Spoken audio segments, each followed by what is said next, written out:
4 दिवसामध्ये निर्णय घेतला नाही आणि हत्ती आमच्या मठाला परत केला नाही तर आम्हाला वेगळ्या पद्धतीची भूमिका घेऊन कोल्हापूर जिल्हा बंद करावा लागेल। आणि कोल्हापूर जिल्हा बंद करत असताना जी का हानी होईल, जो का उद्रेक होईल, त्या उद्रेकाची सगळी जबाबदारी या देशाचे पंतप्रधान नरेंद्र मोदी साहेब, भारत सरकार आणि या महाराष्ट्राचे सरकार यांच्यावर राहील। याची दखल घ्यावी। बाळ, फ्रीज मधून श्रीखंड काढ ना। आम्ही पूर्वी घरीच बनवायचो श्रीखंड, त्याची चवच वेगळी होती। आता काय सगळं रेडीमेड। आजी, हे श्रीखंड खाऊन बघ। आज तुझ्या आईनं घरीच बनवलं की काय? हे आहे गोकुळचं श्रीखंड। अगदी जिभेवर रेंगाळणार। जिभेवरच नाही तर मनावरही रेंगाळणार। गोकुळ श्रीखंड, मनावर रेंगाळणार। गेल्या काही दिवसापासून नांदणी तालुका शिरोळ येथील माधुरी हत्तीन याबाबतचा जो वाद चालू आहे तो अत्यंत महाराष्ट्र शासनानं चुकीच्या पद्धतीचा निर्णय घेऊन त्या हत्तीनीला एका धनदांडग्या उद्योगपतीच्या पतीचं लाड पुरवण्यासाठी, चोचलं पुरवण्यासाठी ती हत्तीन वनतारा कडे वर्ग करण्यात आलेली आहे। ही बाब कोल्हापूर जिल्ह्यातल्याच नव्हे तर तमाम धर्म मानणाऱ्या यांच्या भावनेशी हा खेळ आहे।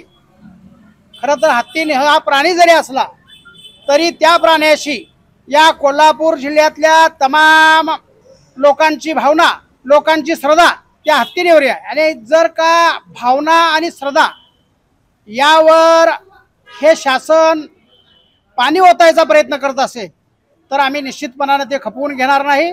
आजच सर्वपक्षीय मोर्चा माननीय शेतकऱ्यांचे नेते राजू शेट्टी यांच्या मार्गदर्शनाखाली, नेतृत्वाखाली निघालेला आहे।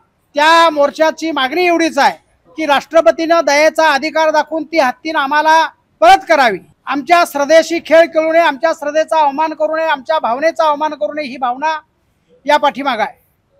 जर का या गोष्टीची दखल नाही घेतली आणि लोकांच्या भावनेशी खेळायचा प्रयत्न केला तर आम्ही रिपब्लिकन पक्षाच्या वतीनं जशास तसं उत्तर देऊ आणि याहीपेक्षा उग्र आंदोलन छेडू। जर का हत्तीनीला आमच्या ताब्यात दिली नाही, आमच्याकडे पुन्हा ती सुपूर्द केली नाही तर आम्हाला निश्चितपणानं तीव्रपणे लढाई उभी करावी लागेल। आणि कोल्हापूर जिल्ह्यातला सर्वच्या सर्व रिपब्लिकन पक्षाचा आणि आंबेडकरी चळवळीचा कार्यकर्ता निश्चितपणानं या हत्तीनीला हस्तगत करण्यासाठी आणि त्या मठाकडे सुपूर्द करण्यासाठी मोठा जनरेटर लावेल। यासाठी निश्चितपणाने आम्ही प्रयत्न करू आणि सरकारनं एवढी खबरदारी घ्यावी की जर का या 4 दिवसामध्ये निर्णय घेतला नाही आणि हत्ती आमच्या मठाला परत केला नाही तर आम्हाला वेगळ्या पद्धतीची भूमिका घेऊन कोल्हापूर जिल्हा बंद करावा लागेल। आणि कोल्हापूर जिल्हा बंद करत असताना जी का हानी होईल, जो का उद्रेक होईल, त्या उद्रेकाची सगळी जबाबदारी या देशाचे पंतप्रधान नरेंद्र मोदी साहेब, भारत सरकार आणि या महाराष्ट्राचे सरकार यांच्यावर राहील। याची दखल घ्यावी आणि ताबडतोब आमचा हत्ती आम्हाला परत द्यावा। जय भीम, जय महाराष्ट्र। अशाच नवनवीन अपडेट पाहण्यासाठी आमच्या KK न्यूज चॅनेलला सबस्क्राईब करा।